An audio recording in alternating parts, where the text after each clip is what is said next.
This is Grade 1 Braille in one lesson. Braille is based upon a grid of dots small enough to fit under the tip of your finger. These dots are numbered 1 through 6, and when raised in different combinations, represent different letters, numbers, and punctuation marks. Each Braille character, or cell, can be described by saying which of the dots are raised in that cell.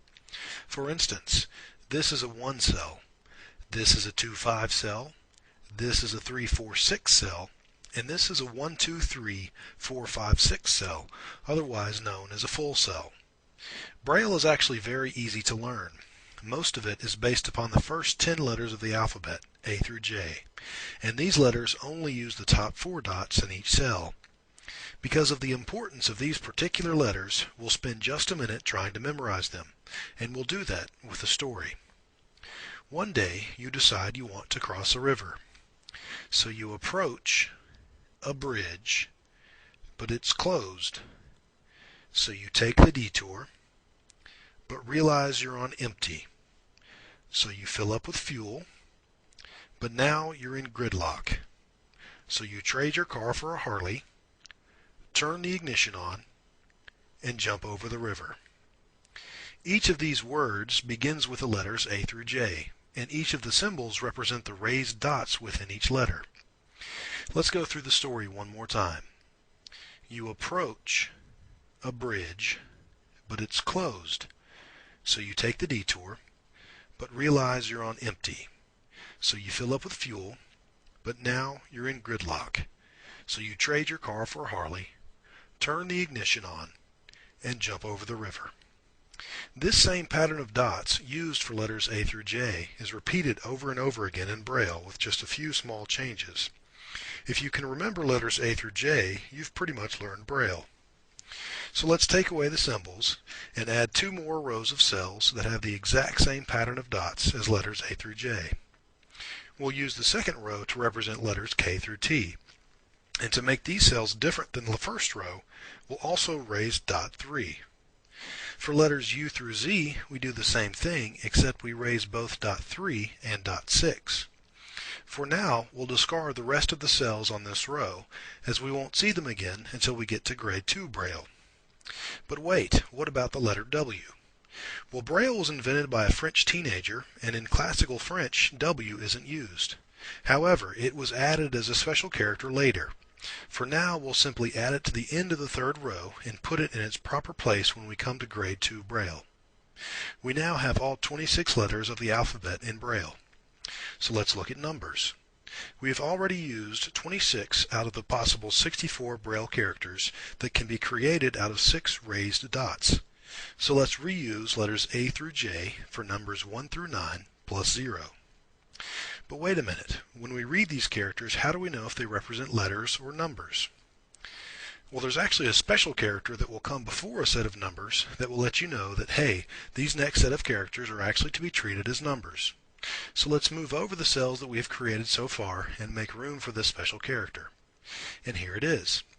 This basically looks like a backwards L, and you can think of it as turning letters into numbers.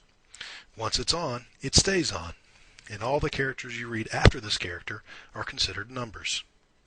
But what if we want to go back to using letters?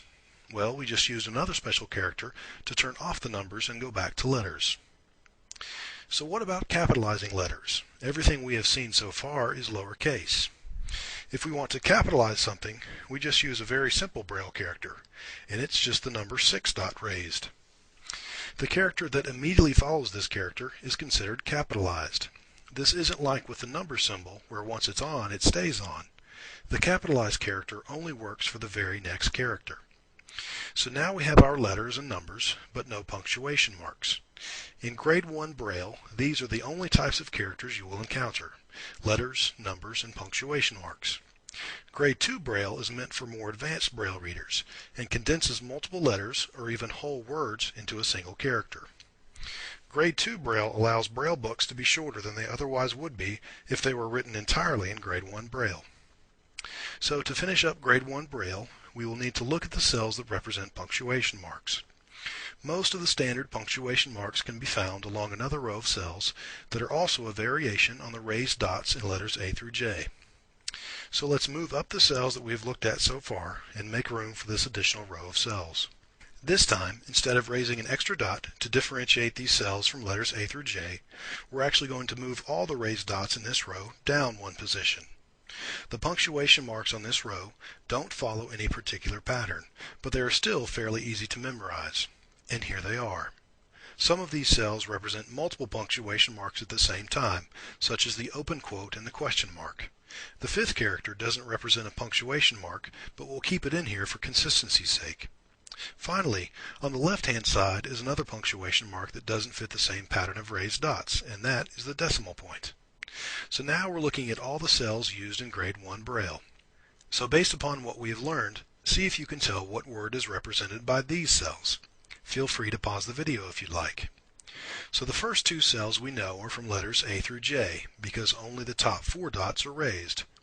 The third cell is from the second row of letters K through T, because dot 3 is also raised. So let's take a sneak peek back to all of our cells again. And as you may have guessed, these are the cells that represent the word cat. Let's try another one. The first two cells we know are from letters A through J, because only the top 4 dots are used. The next two cells are from letters K through T, because dot 3 is also raised. And the final cell is from letters U through Z, since dot 3 and dot 6 are also raised. So let's take a sneak peek back to all of our cells again.